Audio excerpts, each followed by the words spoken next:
vaxtınız xeyir olsun. Həqiqi ədədlər mövzu izahının ardı ilə davam edirik. Deməli, həqiqi ədədlər mövzu izahında indi biz danışacağıq sizinlə rasional ədədlər üzərində əməllər. Rasional ədədlər üzərində əməllər. Rasional ədədlər üzərində əməllər dedikdə, uşaqlar, ilk olaraq biz sizinlə danışaq rasional ədədlərin toplanması. Uşaqlar, toplanması zamanı biz sizinlə nəyə diqqət edəcək? Birinci, əgər eyni işarəli olduqda nə deməkdir uşaqlar? Yəni, hər ikisi müsbət ya da hər ikisi mənfi olduqda, bu zaman qayda belədir ki, olduğu kimi toplanılır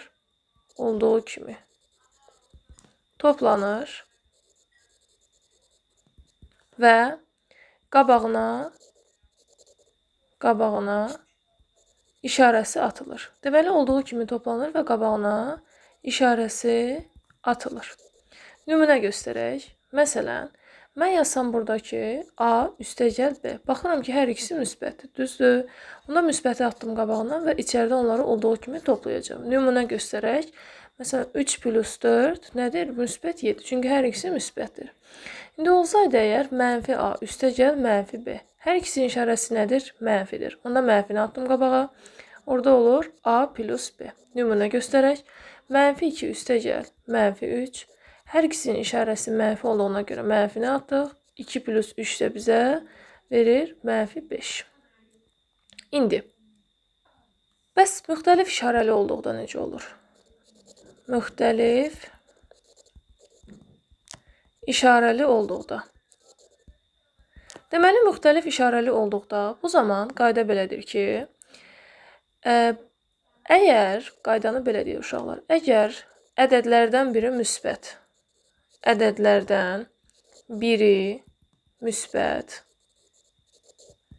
digəri mənfi olarsa, böyükdən kiçik çıxılır,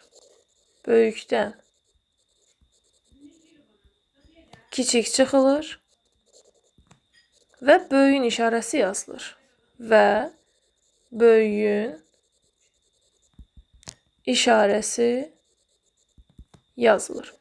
Deməli, necə oldu? Ədədlərdən əgər biri müsbət, digəri mənfi olarsa, böyükdən kiçik çıxılır və böyüyün işarəsi yazılır. Məsələn, mən burada yazıram. Məsələn, A üstəgəl mənfi B.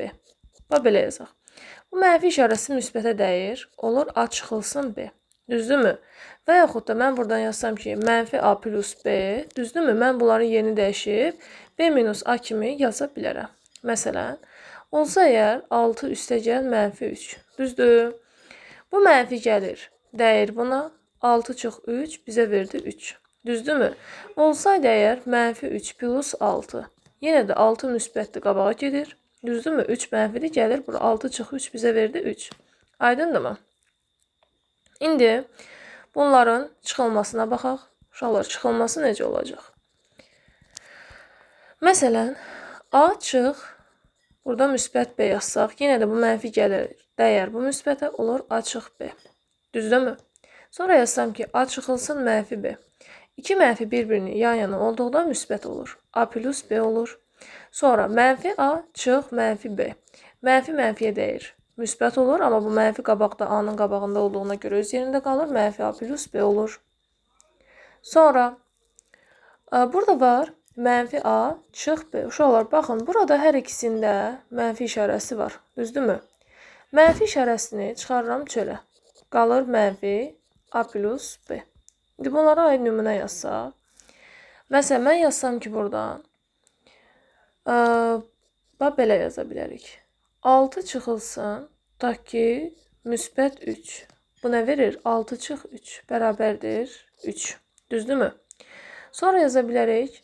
6 çıx mənfi 3. 2 dənə mənfi bir-birinə dəyir. Olur 6 plus 3. Verdi bizə 9. Sonra ola bilər mənfi 6 çıx mənfi 3. Yəni, mənfi 6 plus 3 verir. Baxın, nə dedik? Ədədlərdən biri mənfidir. Biri müsbətdir. Böyükdən kiçik çıxılır. Yəni, 6-dan 3 çıxdı. Nə verdi? 3. Böyüyün işarəsi yazılır. Yəni, 6-nın işarəsi mənfidir. Mənfi qalır onun qabağında. Sonra digər tərəfdə mənfi A çıx mənfi B bir nümunə yazsaq, məsələn, mənfi 6 çıx mənfi 3. Baxın, ədədlərin hər ikisi mənfidirsə, olduğu kimi toplanır, qabağına mənfi atılır. Aydındırmı? Yəni, mən burada mənfini atıram qabağa, yazıram mötərizənin içində 6 plus 3. O da bizə verir mənfi 9. İndi isə uşaqlar, gəlin sizinlə danışaq onların vurulması və bölünməsində.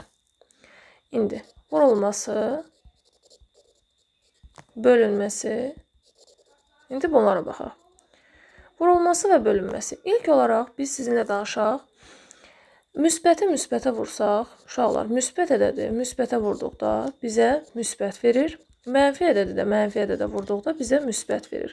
Uşaqlar, baxın, bu eyni işarəli ədədlərin vurulmasıdır. Eyni işarəlilərin vurulması. Məsələn, 4 vur 2, hər ikisi müsbətdir. Nə verdi? 8. Mənfi 4 vur mənfi 2 də bizə müsbət 8 verir. Yəni, mənfini də mənfiyə vuranda müsbət verir, müsbəti də müsbətə vuranda müsbət verir. İndi, müsbəti mənfiyə vurduqda bizə mənfi verir, mənfini də müsbətə vurduqda bizə mənfi verir. Yəni, fərqi yoxdur. Müsbəti də mənfiyə vursan mənfi, mənfini də müsbətə vursan mənfi verəcək. Bu nə oldu? Əks işarəli ədədlərdir. Əks işarəli. Məsələn, 4 vurulsun mənfi 3 bərabərdir mənfi 12. Düzdürmü? Mənfi 2 vurulsun 5 bərabərdir mənfi 10. Yəni, fərqi yoxdur. Əgər ifadədə bir dənə də mənfi iştirak edirsə, deməli, hasil mənfi olacaq. Sonra biz keçək onların bölünməsinə. Bölünməsində uşaqlar necə olacaq?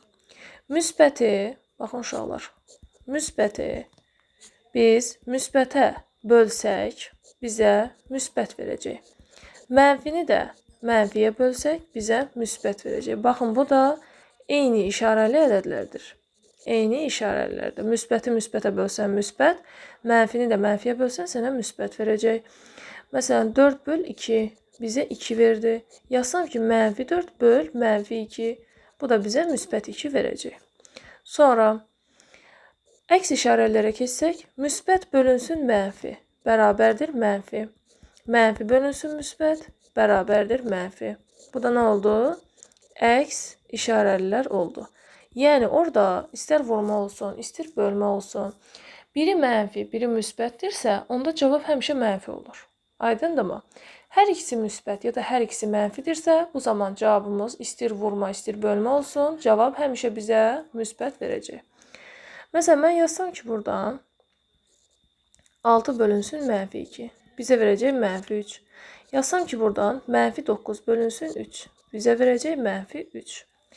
İndi isə uşaqlar, sizdə bunların qüvvətindən danışaq. Əgər sən müsbət bir ədədin üstündə tək dərəcə qoysan, o sənə yenə müsbət verəcək. Nə deməkdir bu? Məsələn, 2 üstü 3.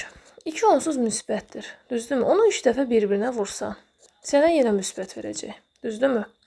Amma sən mənfinin üstündə tək dərəcə qoysan, yəni uşaqlar, baxın, bu tək dərəcədir. Düzdürmü? Mənfinin üstündə tək dərəcə qoysan, bu sənə mənfi verəcək.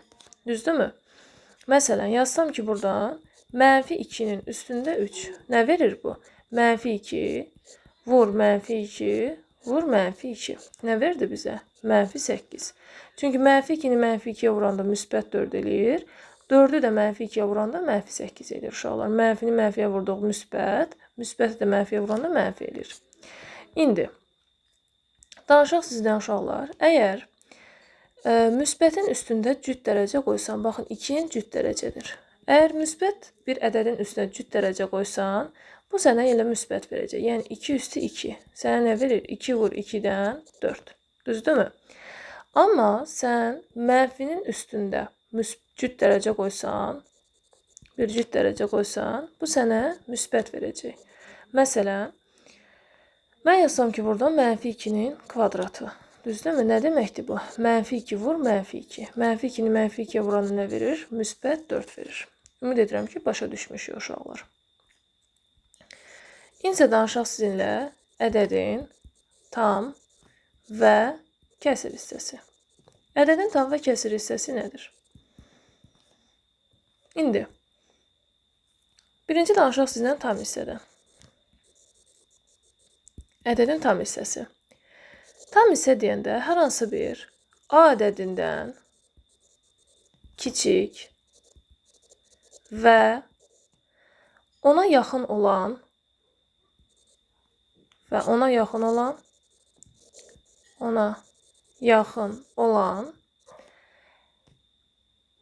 ən böyük tam ədəddir. Ən böyük tam ədəddir. Nə deməkdir bu? Uşaqlar, baxın. Deyir ki, sizə tam hissəni tapanda hər hansı bir A ədədi verilirsə, sizə deyir ki, bunun tam hissəsini tap. Həmin ədədin tam hissəsi həmin ədəddən kiçik olmalıdır və ona ən yaxın olan tam ədəd olmalıdır. Məsələn, mən 5,7-nin tam hissəsini deyirəm ki, tap. Tam hissəsini tap. Düzdür, uşaqlar? 5,7-nin tam hissəsi 5,7-dən, baxın uşaqlar, ədəd oxu çəkdik. Düzdürmü? Bu sənin 5,7. Tutaq ki, burada yerləşir. 5,7-dən kiçik ədədlər hansılardır? 5, 4, 3, 2, 1 və s. gedir. Düzdürmü? 5,7-dən kiçik olsun, amma digərlərindən böyük olsun. Baxıram, 5,7-dən kiçik 5-dir, amma bu 5, 1, 2, 3, 4-dən böyükdür. Düzdür? Onda mən deyə bilərəm ki, 5,7-nin tam hissəsi 5-dir. Sonra, tam hissəsini uşaqlar biz belə qeyd edirik. Məsələn, A-nın tam hissəsi deyəndə bu şəkildə qeyd ediləcək. Məsələn, yazacağım ki, buradan 6,8-in tam hissəsi. Düzdür? 6,8-in tam hissəsini tapanda uşaqlar yenə də baxın, ədəd oxunu çəkirsiniz. Ədəd oxunda burada 6,8-i qeyd elədiniz. 6,8-dən kiçik hansı ədəd var burada uşaqlar? Baxın, 6 var, 5 var, 4 var, 3 var və s. 6,8-dən kiçik olmalıdır, amma digərlərindən böyük olmalıdır. Təbii ki də bu da 6-dır. Çünki burada 6 6,8-dən kiçikdir, amma 3, 4, 5-dən böyükdür. Ona görə də 6,8-in tam hissəsi bizə 6 verəcək. İndi danışaq uşaqlar sizdən kəsr hissə nədir? Kəsr hissə dedikdə isə kəsr hissə ədədin özündən onun tam hissəsini çıxırsınız. Ədədin özündən onun tam hissəsini çıxdığınız zaman sizə kəsr hissəni verəcək. Kəsr hissəni uşaqlar baxın bu şəkildə işarə edəcək. Bu bizdə kəsr hissəni göstərir. Deməli, kəsr hissə bərabərdir. Ədədin özü, tutaq ki, A çıxılsın onun tam hissəsi və demişdik ki, tam hissənin mötərizəsi bu şəkildədir. İndi isə gəlin, bunu da qeyd edək ki, uşaqlar, ədədin kəsr hissə 0 və 1 arasında olmalıdır. 0 və 1 arasında, yəni 0 ola bilər kəsr hissə, amma 1 ola bilməz. İndi, gəlin sizdən kəsr hissə tapaq. Deyirəm ki, məsələn, 6,3-ün məsələn kəsr hissəsini tap. 6,7 yazıram. 6,7-nin kəsr hissəsini tap. Uşaqlar. İndi gəlin buna baxaq. Birinci mən bunun tam hissəsini tapmalıyım. 6,7-nin tam hissəsi nədir? 6,7-dən kiçik olan və 6,7-yə yaxın olan ən böyük ədəd 6-dır. Düzdürmü? Bu onun tam hissəsi oldu. İndi kəsr hissə nəyə bərabərdir?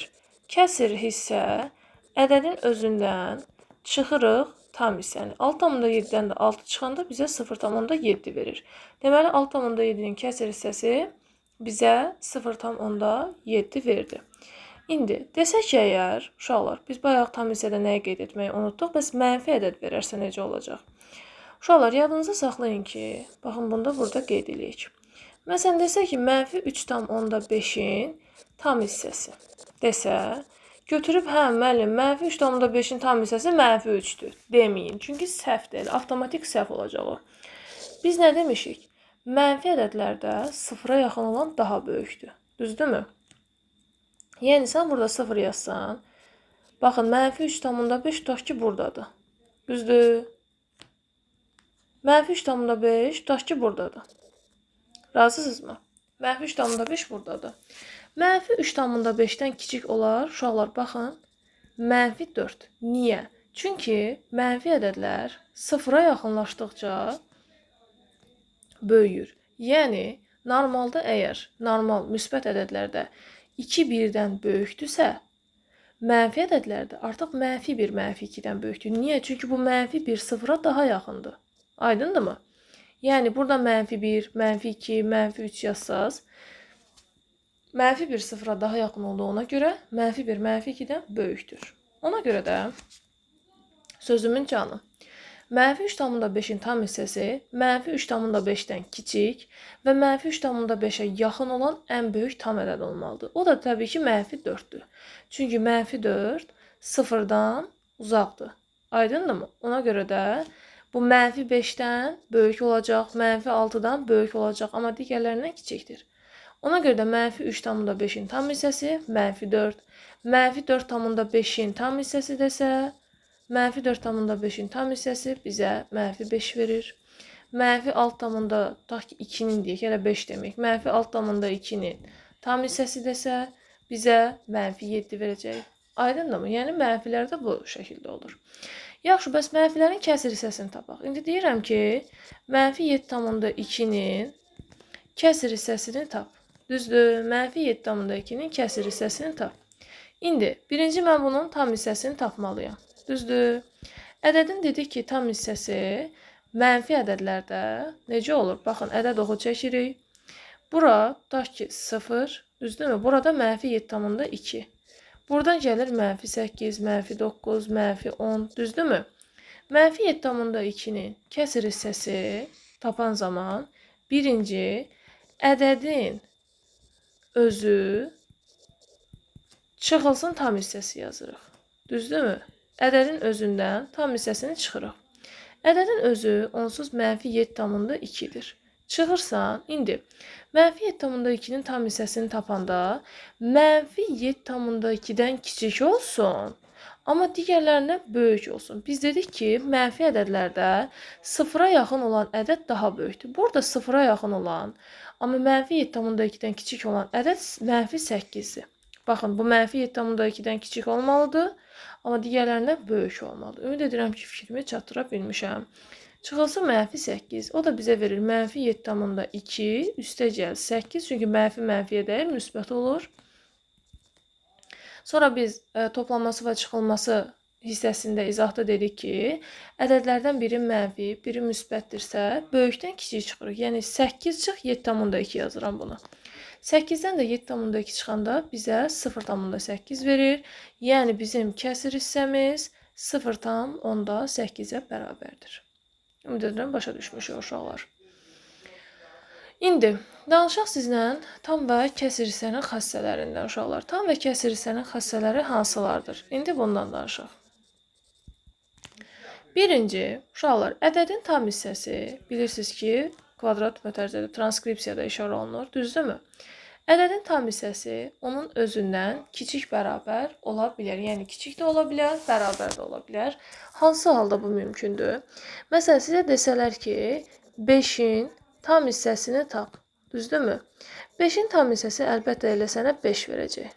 Yəni, onun özünə bərabər oldu. Desələr ki, 5,2-nin tam hissəsini tap, 5,2-nin tam hissəsi artıq sənə nə verəcək? Müsbət ədədlərdə elə ədəddən kiçik olan götürülür, yəni 5 verilir. Aydındırmı? Ona görə qayda deyir ki, ədədin tam hissəsi onun özünə də bərabər ola bilər, ondan kiçik də ola bilər. İndi isə uşaqlar sizə nədən danışaq? Əgər hər hansı bir ədədin tam hissəsi bir A ədədinə bərabərdirsə, yəni fərqi yoxdur, bu A ədədi bizim tam hissədən asılıdır. Düzdürmü? Yəni tapdığımız ədəddən asılıdır. Bu A ədədi, yəni bu x daha doğrusu, A ilə A plus 1 arasında olur. Nə deməkdir bu müəllim? Məsələn, deyirəm ki, 7,6-nın tam hissəsi nəyə bərabərdir? 7,6-nın tam hissəsi 7-yə bərabərdir. Düzdürmü? Yəni bizim A-mız burada 7-dir.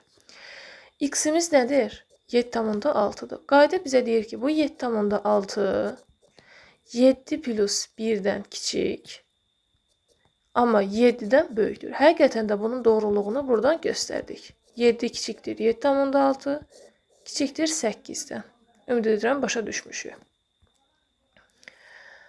Bir dənə nümunə göstərək. Məsələn, 8,4-ün tam hissəsi nədir? 8. Baxın, bu düstura əsasən burada, baxın, bu düsturu görürsünüz. A budur, X budur. Yəni, mən indi yazacağım ki, buradan, görürsünüz bunu, X, yəni 8,4 ortada qalacaq. Kiçik bərabərdir A plus 1-dən. Yəni 8 plus 1-dən kiçik bərabərdir 8-dən. Yəni 8 kiçik bərabərdir 8,4, kiçik bərabərdir 9. Və bunu buradan göstərmiş olduq. Həqiqətən də doğrudur. Sonra 2 ədədin cəminin tam hissəsi, 2 ədədin cəminin tam hissəsi onun tam hissələri cəmindən böyük bərabərdir. Deməli, qayda necədir? 2 ədədin cəminin tam hissəsi onların tam hissələri cəmindən böyük bərabərdir. İndi bunun doğruluğunu göstərək. Böyük bərabərdir. Məsələn, mən yazsam ki, buradan 4,2 üstəgəl 3,6. Düzdür? 4,2 üstəgəl 3,6 mənə nə verir? Mənə tutaq ki, bu verir 7,9. Düzdür? 7,9-un tam hissəsi nədir uşaqlar? 7. İndi bunların ayrı-ayrılıqda hesablayaq. 4,2-nin tam hissəsi üstəgəl 3,6-nın tam hissəsi. 4,2-nin tam hissəsi 4 verir, 3,6-nın tam hissəsi də 3 verir. 4 plus 3, 7. Yəni, arada bu bərabər işarəsini qoymağımızın səbəbi, yəni bərabər də ola bilər, böyük də ola bilər. Yaxşı, bəs müəllim, hansı halda böyük olur? Məsələn, mən yazıram ki, burada 4,8 üstəgəl 3,6. Düzdür? Bunun tam hissəsi nədir uşaqlar? Gəlin bunu hesablayaq. Bu bizə verir 8,4. 8,4 isə 4-ün də tam hissəsi 8-dir. İndi bunları ayrı-ayrılıqda hesablasaq. 4,8 üstəgəl 3,6. Yəni bunların ayrı-ayrı tam hissələri cəmi. 4,8-in tam hissəsi bizə 4 verir. 3,6-nın tam hissəsi də bizə 3 verir. 4 plus 3 nə oldu? 7. Baxın uşaqlar, bu hissənin cavabı bizdə budur. Yəni 8-dir. Bu hissənin cavabı isə bizdə budur, yəni 7-dir. Yəni mən bura 8, bura 7 yazsam, həqiqətən də bu hissənin buradan böyük olduğunu görmüş oluruq. Yəni böyük də ola bilər, bərabər də ola bilər. Sonra gələk bunların hasillərinə uşaqlar. Hasillərdə necə olur? Hasilin tam hissəsi, yəni x vurulsun y böyük bərabərdir. Tam hissə x vur tam hissə y. Yenə də qayda eyni qaydadır ki, hasilin tam hissəsi onların ayrı-ayrı tam hissələri hasilindən böyük bərabərdir. Nədir? Böyük bərabərdir. İndi nümunə göstərək. Yazıram ki, məsələn, 2,5 vurulsun 1,2. İndi bunun tam hissəsi, bunu hesablayaq uşaqlar. 2,5-i 1,2-yə vursaq, gəlin vuraq. 2,5 vur 1,2. 5 dəfə 2, 10. 2 dəfə 2, 4 da 1, 5. 5 dəfə 1, 5. 2 dəfə 1, 2. Bu bizə verdi 3. Düzdürmü? Razısınızmı? Deməli, bunun cavabı bizə 3 verdi. Düzdür? Bunun tam hissəsi 3, elə 3-ün də tam hissəsindən 3 çıxır. İndi ayrı-ayrı hesablayaq. 2,5-in tam hissəsi vur 1,2-nin tam hissəsi. 2,5-in tam hissəsi 2-dir. 1,2-nin tam hissəsi 1-dir. 2 dəfə 1 də bizə 2 verdi.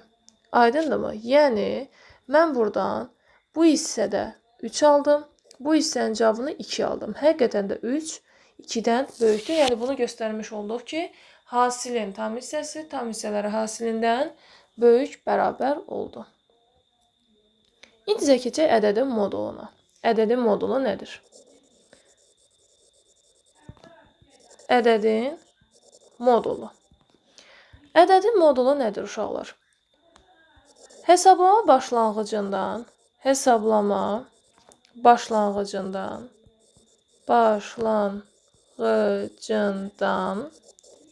hər hansı bir A ədədinə qədər olan məsafə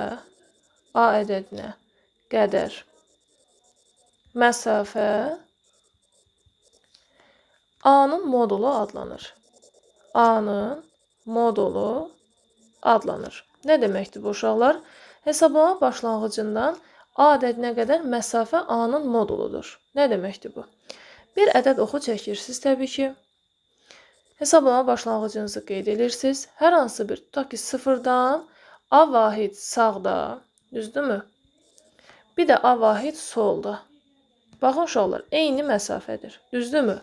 Bu A-nın moduludur. Çünki modulda A da A-ya bərabər, modulda mənfi A da daha doğrusu A-ya bərabər olacaq. Yəni bunlar eyni mənadır. Yəni mənfi modulda mənfi 5-də bizə 5 verəcək, modulda 5-də bizə 5 verəcək. Yəni bunlar bir-birinə bərabərdir. Yəni hesablama başlanğıcından A ədədinə qədər olan məsafə A ədədinin modulu adlanır. Yaxşı, bu ədəd verildiyi halda, yaxşı, bəs sizə aralıq versə, dəyişən versə necə olacaq? Baxın, sizə deyir ki, modulda x, düzdürmü? Modulda x verir. Modulda x iki cür açılır. Birinci, x kimi açılır. Nə zaman x kimi açılır? Sənin modulun içi x sıfırdan böyük bərabər olarsa. Yəni, modulda x sıfırdan böyük bərabər olarsa, bu zaman modul özü kimi açılır. Əgər mənfi x kimi açılırsa, nə zaman olur? X sıfırdan kiçik olarsa. Yəni, bunlara diqqət etməliyik uşaqlar. Məsələn, sizə desək ki, misalda, A sıfırdan kiçikdir. Deyir ki, modulda A çıx A plus 2 modulda A. Düzdürmü? İndi, mən buradan baxıram ki, modul A-ya baxıram. Burada modul verilib. Düzdürmü? Baxın, A sıfırdan kiçik olan hal yalnızca modullar üçün nəzərə alınacaq. Yaxşımı? Yəni, bu boş qalan A üçün nəzərə alınmayacaq. Demin ki, müəllim, A sıfırdan kiçikdir. Bunun qabağındakı mənfi müsbətə çevriləcək. Xeyr, bu A sıfırdan kiçik halı yalnızca modul üçün keçərlidir. Ona baxıram ki, indi bu A sıfırdan kiçikdirsə, bunun içi mənfidir. Açanda bu mənfisini atır çölə. Olur mənfi A. Sonra burada çıx A var, buna dəymirik. Sonra baxıram ki, yenə də burada A mənfidir. Mənfisini atır çölə. Olur çıx 2A. Düzdürmü? Baxın uşaqlar, mənfi A, çıx mənfi A. Ədədlərin hər ikisi mənfidirsə, görürsünüz uşaqlar, ədədlərin hər ikisi mənfidirsə, olduğu kimi toplanır, qabağına mənfi atılır. Yəni, mənfi A, çıx A bizə mənfi 2A verir. Bir də çıx 2A var. Yenə də ədədlər hər ikisi mənfidir, olduğu kimi toplanacaq. Yəni, 2A üstə gəl 2A bizə verir 4A. Qabağına mənfi A atılacaq. Ümid edirəm ki, başa düşdü uşaqlar. İndi isə gəlin sizdən modulun xassələrindən danışacaq. Modulun xassələri. İndi, baxın modulun hansı xassələri var? Sizinlə onlardan danışaq. Birinci, modulda x vurulsun y bərabərdir. Modulda x vur modulda y. Yəni, hasilin modulu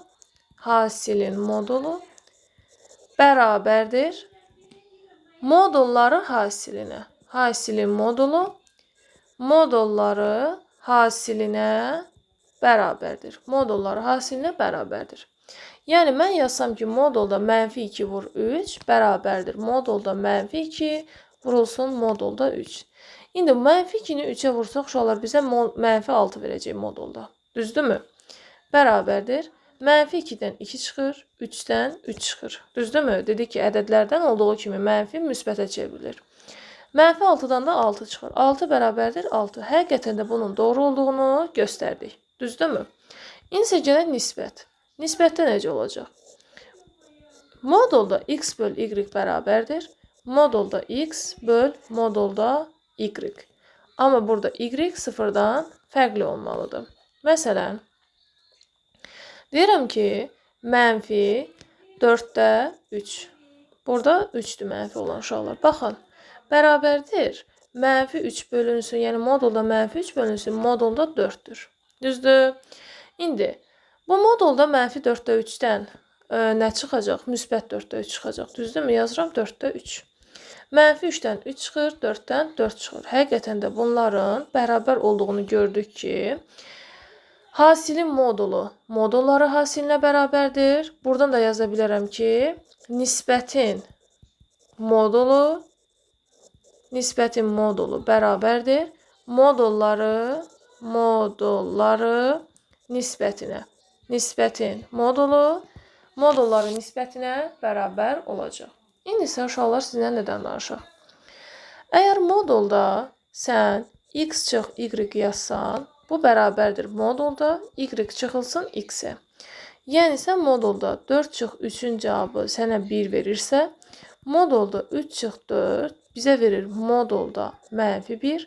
Modulda -1-dən də 1 çıxır. Yəni bunların cavabı hər ikisi nə oldu?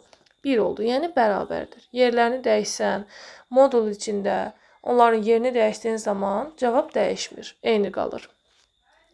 İndi biz sizinlə danışaq nədən? Cəmin və fərqin modullarından.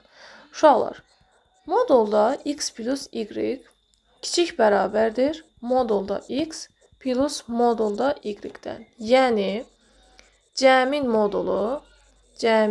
modulu kiçik bərabərdir modulları cəmindən. Məsələn, nümunə göstərək. Deyirəm ki, modulda -4,2 üstəgəl modulda 7. Üstəgəl 7 daha doğrusu. Bu bizə nə verir uşaqlar? Baxın, ədədlərdən biri mənfi, biri müsbətdirsə, böyükdən kiçik çıxılır, böyüyün işarəsi yazılır. Yəni mən bunu yazıram 7 çıx 4,2. 7-dən 4,2 çıxanda da bizə verir modulda 2,8, o da bizə verdi 2,8. Düzdürmü? İndi ayrı-ayrı hesablasaq, modulda -4,2, üstəgəl modulda 7. Modulda -4,2-dən müsbət 4,2 çıxır, modulda 7-dən 7 çıxır. 4,2 üstəgəl 7 bizə 11,2 verir. Yəni bunun cavabı bizə 2,8 verdi. Bunun cavabı bizə 11,2 verdi. Yəni həqiqətən də bu düsturun doğruluğunu buradan göstərmiş olduq. İndi isə sizinlə danışaq uşaqlar fərqin modulundan. Fərqin modulunda necə olacaq? Modulda x çıx y böyük bərabərdir modulda x çıxılsın modulda y-dən. Baxın uşaqlar, düsturları qaralayın, çaşdırmayın. Modulda x çıx y böyük bərabərdir modulda x çıx modulda y-dən. Yəni buradan yazacağıq ki, fərqin modulu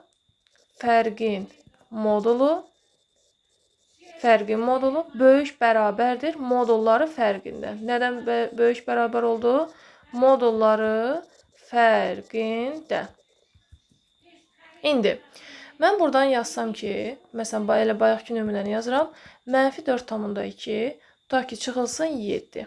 Baxın uşaqlar, biz sizinlə demişdik ki, ədədlərin hər ikisi mənfidirsə, yəni olduğu kimi toplanacaq, qabağına mənfi atılacaq. Yəni bu olacaq -4,2 çıx 7, -11,2. -11,2-dən də bizə müsbət 11,2 çıxır. Düzdürmü? İndi onları ayrı-ayrı hesablasaq, modulda -4,2 çıx modulda 7. Modulda -4,2-dən müsbət 4,2 çıxır. 7-dən də elə 7 çıxır. Arasında çıxma var uşaqlar, çaşdırmayın özünüzü. 4,2-dən 7 çıxanda. İndi biz dedik ki, bizdə bu ədəd müsbətdir. Düzdürmü? Bu ədəd mənfidir. Böyükdən kiçik çıxılır. Bizim böyük ədədimiz 7-dir. Düzdürmü? 7-dən, baxın, 4,2-ni çıxacaqsınız. Qabağına mənfini atacaqsınız. Mənfini atdıq, 7-dən də 4,2-ni çıxdıq. 7-dən 4,2 çıxanda bizə 2,8 verir. Qabağına da mənfi atdıq. Oldu -2,8. Ümid edirəm uşaqlar başa düşmüşük. Yaxşı, bəs modulda sadəcə sırf bunlardan mı düşəcək? Təbii ki də xeyr. Modula aid sizin qarşınıza necə misallar çıxa bilər uşaqlar? Məsələn, deyə bilər ki, modulda x plus 3 üstəgəl modulda tutaq ki y minus 5 bərabərdir 0-a. İsə deyir ki, buradan x, y hasilini tapın. Uşaqlar, siz bilirsiniz ki, moduldan aralıq verilmədiyi halda yalnızca müsbət çıxa bilər. Düzdürmü? Həm də ki, bunları toplayıblar. Görürsünüz uşaqlar, bunları toplayıblar. Hansı ədədləri toplayanda sizə 0 verə bilər? Yəni, mənfi olmaz. Aralıq çünki verilməyib. Ona görə də məcbur 0-la gərək 0-ı toplayasan ki, sənə 0 versin. Deməli, bu modulların ikisinin də cavabı nəyə bərabərdir?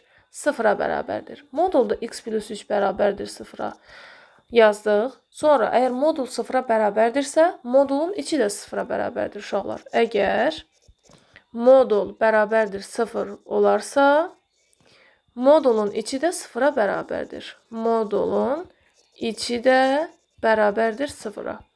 Onda 3-ü keçirirəm digər tərəfə, x bərabərdir mənfi 3 olur. İndi, digər tərəfdən, əla, y minus 5, baxın, modulda y minus 5 bərabərdir 0-a, y minus 5 bərabərdir 0-dan, y bərabərdir 5 alıram. Buradan da y-in qiymətinin 5 olduğunu almış olduq. Məndən x, y hasilini istəyir. X vur y bərabərdir, mənfi 3 vur 5. Ədədlərdən biri mənfi, biri müsbət olanda uşaqlar bunları bir-birinə vuran zaman cavab bizə mənfi verir. Yəni, mənfi 15 olacaq bizim cavabımız. Yəni, bu tip misallarda sizin qarşınıza çıxacaq. İndi isə sizinlə uşaqlar danışaq, ədədi orta nədir, həndəsi orta nədir?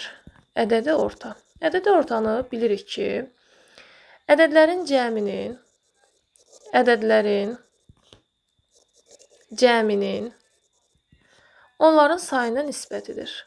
Onların sayına nisbəti bizə ədədi ortanı verir. Ədədlərin cəminin onların sayına nisbəti. Məsələn, deyirəm ki, 2 ədədin ədədi ortası. Düzdürmü?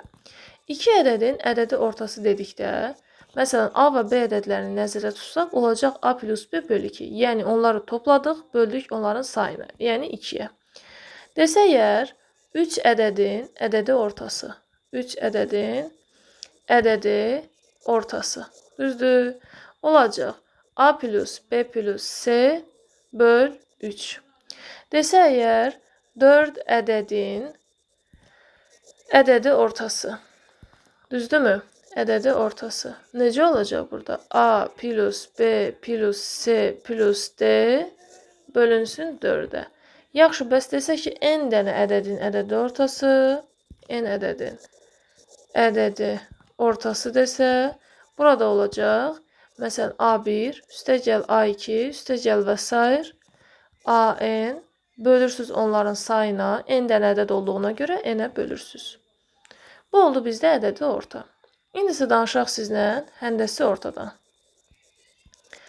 Həndəsi orta nədir uşaqlar? Həndəsi ortanın şərtini belə deyirik. A böl x bərabərdir x böl B. Şərti, belə deyik, ödəndikdə, şərti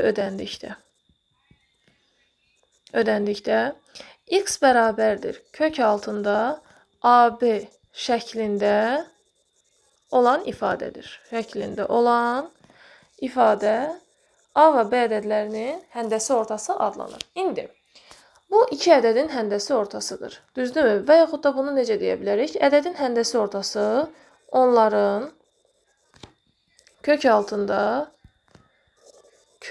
altında hasilləridir uşaqlar. Yaxşı, müəllim, bu həmişə yəni belə 2 dənə veriləcək. Məsələn, desək əgər 2 ədədin həndəsi ortası, məsələn, desək əgər 2 ədədin həndəsi ortası. 2 ədədin həndəsi ortası kök altında A vur B-dir. Kökün dərəcəsi ilə 2-dir. 2 yazılmır uşaqlar. Desək əgər 3 ədədin həndəsi ortası. 3 ədədin həndəsi ortası dedikdə, uşaqlar, olacaq 3-cü dərəcədən A vur B vur C. Desək əgər 4 ədədin həndəsi ortası desə, bu zaman 4-cü dərəcədən A vur, B vur, C vur, D olacaq. Bu da oldu bizdə həndəsi orta ilə bağlı düstur. İndi bizdə bir dənə də qayda var ki, uşaqlar, ədədi orta ilə həndəsi orta arasında əlaqə düsturu var. Qayda belədir ki, 2 ədədin 2 ədədin ədədi ortası onun həndəsi ortasından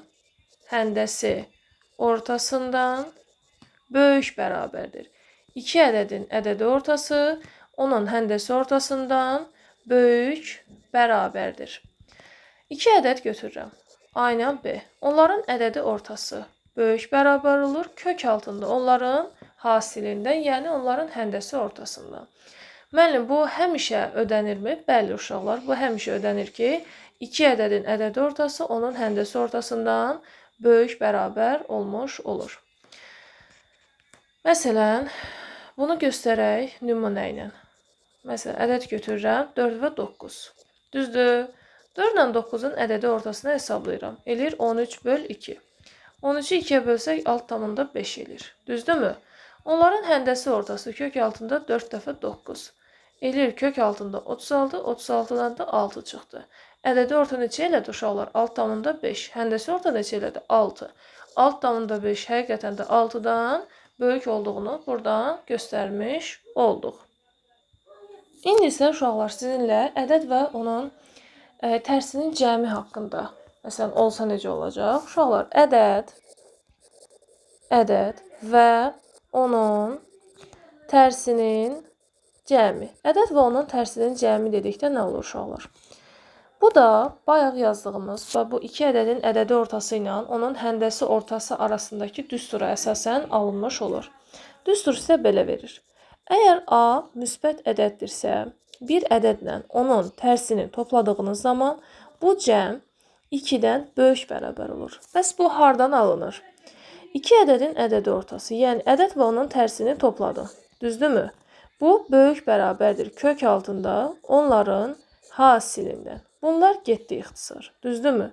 Aldım ki, buradan A üstəgəl 1/A böl 2 böyük bərabərdir kök altda 1. Tərəf-tərəfə mən bunu 2-yə vursam, alıram ki, A üstəgəl 1/A böyük bərabərdir 2. Kökdə 1-dən də 1 çıxır. Həqiqətən də bu düsturun doğruluğunu buradan göstərmiş olduq ki, ədəd və onun tərsinin cəmi əgər sənin ədədin müsbətdirsə, 2-dən böyük bərabər olur. Əgər sənin A ədədin mənfidirsə, bu zaman ədəd və onun tərsinin cəmi kiçik bərabər olur -2-dən. Ümid edirəm ki, buraya qədər aydındır.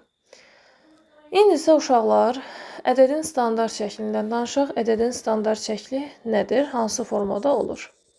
Ədədin standart şəkli. Ədədin standart şəkli deyəndə biz hansı halı nəzərdə tuturuq? Standart şəkil R hərfi ilə işarə edilir uşaqlar. A vurulsun 10 üstündə N şəklində olan ifadə ədədin standart şəklidir. Yadınızda saxlayın ki, standart şəkil 0-dan böyük olmalıdır uşaqlar. Burada A ədədin qiymətli hissəsi adlanır. A ədədin qiymətli hissəsi. Ondan sonra N ədədin tərtibi. R isə standart şəkli adlanır. R nə adlandı? Deməli, standart şəkli adlandı. Ümid edirəm ki, başa düşmüşük uşaqlar. İndi, müəllim, istədiyimiz rəqəmləri standart halda saxlaya bilərikmi? Xeyr, təbii ki, uşaqlar. Yadınızda saxlayın ki, qiymətli hissə, yəni A, 1 kiçik bərabərdir. A kiçikdir 10 olmalıdır. Yəni, 1 ola bilər, 2 ola bilər, 3 ola bilər və sair 9-a kimi. Yəni, qiymətli hissə 1-dən 9-a kimi qiymətlər ala bilər. Artıq 10-dur, 11-dir, 12-dir. Bunlar qiymətli hissənin ala biləcəyi qiymətlər deyil. Aydındırmı? Və sənin tərtibin istənilən tam ədəd ola bilər. Bu oldu ədədin standart şəkli. Məsələn, nümunə göstərək. Desək ki, sənə, məsələn, 53.000 ədədini standart hala gətirin. Standart şəklə gətirin. Düzdür? Desək ki, standart şəklə gətir bunu. Necə gətirəcəksən standart şəklə? Müəllim, indi mən bunu götürürəm. Mənə nə lazımdır? İndi deyəcəksən ki, sıfırları yox edim, düzdür? Mən bunu yazdım, 53 vurulsun. Hə, indi vergülü buradan 3 dənə geri sürüşdürdüm. Oldu 10 üstü 3. Vsyo, məndə işlər düzəldi. Xeyr. Biz dedik axı, sənin bu qiymətli hissən 1 ilə 10-un arasında olmalıdır. Yəni 1-dən 9-a qədər qiymətlər almalıdır. Ona görə sən bunu mümkün qədər bir dəfədə kiçilt. Elə bunu 5,3 vurulsun 10 üstündə 4. Bunu bu şəkildə yazdığın zaman artıq doğru olacaq. Məsələn, başqa bir nümunə yazaq. 7200 tutaq ki, ədədini deyirəm ki, standart şəklə gətir. Standart şəklə gətir. Düzdürmü? Burada mən vergülü haraya qədər sürüşdürməliyəm? Baxın, 2-yə qədər sürüşdürsəm, olur 72 vur 10 üstü 2. Çünki 2 dənə sürüşdürdüm. Düzdürmü? Baxıram ki, bu 72 qiymətli hissə 1 ilə 10 arasında deyil. Ona görə də bunu 2-dən 1 vahiddə sürüşdürdüm. Oldu 7,2 vurulsun 10 üstündə 3. Bu da oldu bizim standart şəkil. Uşaqlar, indi isə bu standart şəkildə bildik. Düzdürmü? Ədədi ortanı bildik. Həndəsi ortanı bildik. İndi sizin üçün bəzi qeydlər eləyəcəm burada. Kök və qüvvət düsturları. İnşallah tam cəbri ifadələr dərsinin izahında ondan geniş-geniş danışacağıq. Amma bunları qeyd eləyək özümüz üçün. Çünki bizə burada lazım olacaq qeydlərdir. Birinci qüvvət düsturlarından danışaq. Qüvvət düsturları. Qüvvət düsturları, uşaqlar, baxın, yadınızdan çıxarmayın bunları. Yaxşı-yaxşı öyrənin. A üstündə 0. İlk qüvvət düsturumuz 1-ə bərabərdir. Yəni 0 üstü əməliyyatların hamısı 1-ə bərabərdir. Məsələn, pi üstü 0, 1, nə bilim, min üstündə 0, 1, fərqi yoxdur. Nəyin üstə 0 qoyursan qoy 1-ə bərabərdir. A üstündə 1, A-ya bərabərdir. 2 üstü 1, 2-yə bərabərdir.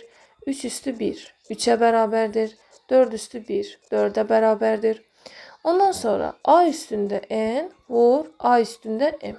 Bizə A üstündə n üstəgəl n verir. Yəni qayda belədir ki, əsaslar eyni olarsa, üstlər toplanır. Üstlər toplanır. İndi mən buradan yazsam ki, 2 üstündə 3 vur 2 üstündə 4. Üstlər toplanacaq. 2 üstündə 3 plus 4 verir. O da edir 2 üstündə 7. Sonra A üstündə n böl A üstündə m. Uşaqlar, əgər bölmə olarsa, üstlər çıxılır. A üstündə n çıx m. Deməli, vurma olanda üstlər toplanır. Bölmə olarsa, üstlər çıxılır. Üstlər çıxılır. Məsələn, mən buradan yazsam ki, 3 üstü 7 bölünsün, 3 üstü 3. Bu da bizə nə verir? 3 üstündə 7 çıx 3, o da edir 3 üstü 4. Nə verdi bizə? 81 vermiş oldu. Sonra mən buradan yazaram ki, məsələn, hara getdi? Məsələn, yazsam ki, buradan A üstü n, onun da üstündə m. Düzdür? Üstündə m. Bərabərdir. Uşaqlar, bu bizə A üstündə n vur m verir. Yəni m n-ə vurulacaq. Məsələn, 2 üstündə 3, üstündə 5. Olacaq 2 üstündə 3 vur 5. Yəni 2 üstü 15. 3 üstü 4, üstündə məsələn 3.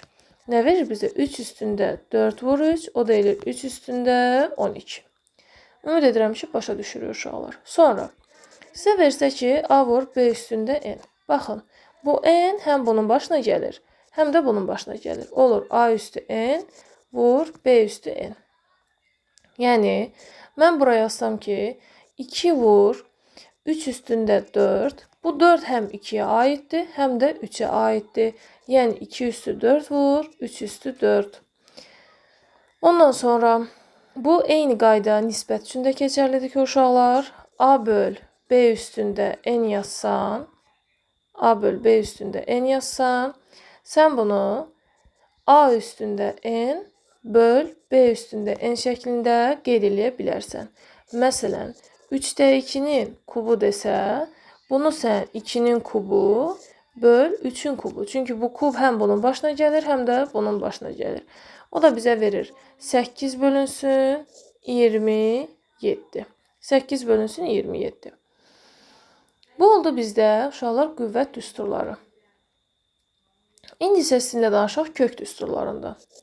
Uşaqlar, kök düsturları nədir? Hansılardır? İndi onlardan danışaq. Kök düsturları. İndi, əgər sənə tutaq ki, 2n dərəcədən a üstündə 2n versə, bu modulda a kimi çıxacaq. Yəni, kökün dərəcəsi ilə kökün dərəcəsi və qüvvətin dərəcəsi eyni cüt qüvvət olsa, bu zaman modulda çıxır. Yəni, həmin ədəd necə çıxacaq? Modulda çıxacaq. Nümunə göstərək.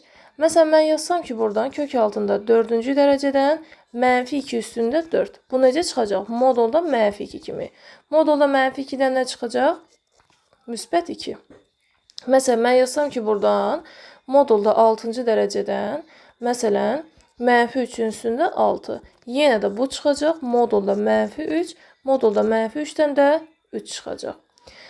Yaxşı, əgər sənə tək dərəcədə versə, yəni 2n plus 1 dərəcədən a üstündə 2n plus 1 versə, bu onun özü kimi çıxacaq. Yəni, tək dərəcədən qüvvət olsa, özü kimi çıxır. Məsələn, yazsam ki, buradan 3-cü dərəcədən mənfi 2-nin kubu bərabərdir, elə mənfi 2 kimi çıxacaq. Ay müəllim, bu kökün dərəcəsi, kökün altından mənfi çıxmır da axı, deyəs bir səs eşidirəm içinizdə. Amma ki, uşaqlar, bu mənfi çıxmır söhbəti yalnızca cüt dərəcəli kökə aid. Yəni, 4-cü dərəcədən, 2-ci dərəcədən kök, 6-cı dərəcədən kök. Yəni, bu şəkildə olsa, bəli, siz dediyiniz olar. Kökdən mənfi çıxa bilməz. Amma tək dərəcə buna aid deyil. Aydındırmı? Yəni, 3-cü dərəcədə mənfi 2-nin kubu elə mənfi 2 kimi çıxacaq. Sonra, başqa bir nümunə yazaq. Yəni, başqa bir qaydaya keçək. Yazsam ki, buradan n-ci dərəcədən a vur b. Uşaqlar, baxın. Mən bunu parçalayıb n-ci dərəcədən a vur n-ci dərəcədən b kimi yaza bilirəm. Məsələn, mən 3-cü dərəcədən 2 vur 3-ü yaza bilərəm ki, 3-cü dərəcədən 2 vurulsun 3-cü dərəcədən 3 və yaxud da tərsinə. Bunu bu şəkildə versə, yəni bunu versə sizə, bu şəkildə gətirib yığa bilərsiniz. Aydındırmı? Sonra, əgər desə ki, n-ci dərəcədən a böl b, düzdür? N-ci dərəcədən a böl b-ni siz n-ci dərəcədən a bölünsün n-ci dərəcədən b kimi yaza bilərsiniz. Nə deməkdir bu? Yəni, bunu götürüb 3-cü dərəcədən 3 bölünsün 5-i yaza bilərsiniz. 3-cü dərəcədən 3 bölünsün 3-cü dərəcədən 5. Yəni, bunu bu şəkildə qeyd edə bilərsiniz. Və yaxud da sizə desə əgər 5-ci dərəcədən tutaq ki, 2 böl 5-ci dərəcədən 7. Dərəcələr eynidirsə, bir kökə sala bilərsiniz. Olur 5-ci dərəcədən 2 böl 7. Yəni, bunu bu şəkildə də yazmaq olur. Sonra, biz yaza bilərik ki, buradan n-ci dərəcədən a üstü m. Uşaqlar, sizə kök altında verilən bir ifadəni qüvvət formasında necə yaza bilərsiniz, onu göstərirəm. Bu bizə verir a üstündə m böl n. Yəni, kökün dərəcəsi olan hissə hər zaman məxrəcdə olur. A-nın, yəni dəyişənin qüvvəti isə həmişə sürətdə olur. Yəni, mən burada yazsam ki, 3-cü dərəcədən 2 üstündə 7. Dedik ki, burada kökün dərəcəsi həmişə məxrəcdə olur. Düzdür? Yəni, 3 məxrəcdə olacaq. Qüvvət isə həmişə sürətdə olacaq. Başqa bir nümunə yazaq. Məsələn, 4-cü dərəcədən 3 üstündə 5. Kökün dərəcəsi məxrəcdə, qüvvəti isə sürətdə yazılır. Və salam. Bu oldu bizdə kök altı formasında verilən ifadənin qüvvət formasında yazılması. Son olaraq bunu deyə bilərik ki, uşaqlar, hər hansı bir n-ci dərəcədən a üstü m-i siz n vur k-cı dərəcədən a üstündə n vur k kimi yaza bilərsiniz. Bu nədən irəli gəlir? Bizim n-ci dərəcədən a vur b-miz bizdə a üstündə n böl n şəklində yazıla bilir. Bizim kəsrin əsas xassəsi var idi ki, uşaqlar, kəsrin sürət və məxrəcini sıfırdan fərqli eyni bir ədədə vurduqda və ya böldükdə kəsrin qiyməti dəyişmir. Yəni, mən bunun yuxarısını da aşağısını da eyni bir k ədədinə vura bilirəm. Düzdürmü? Bu zaman kəsrin qiyməti dəyişmir. Eyni qaydanı mən burada da tətbiq etsəm, sürəti də məxrəci də bir k ədədinə vursam və mən alıram ki, n vur k-cı dərəcədən a üstündə n vur k. Bunu buradan aldıq. Nümunə göstərək. Məsələn, mən buradan yazsam ki, 3-cü dərəcədən 2 üstü 4 bərabər olacaq. Uşaqlar, məsələn, mən bunun dərəcəsini 2-yə vurdumsa, bu 2-nin qüvvəti də olan ifadəni də 2-yə vurmalıyam. O da eləyir 6-cı dərəcədən 2 üstündə 8. Yəni, bu ifadə buna bərabərdir. Dərsimiz bu qədər uşaqlar. Ümid edirəm başa düşmüşük. Növbəti izahlarda görüşərik.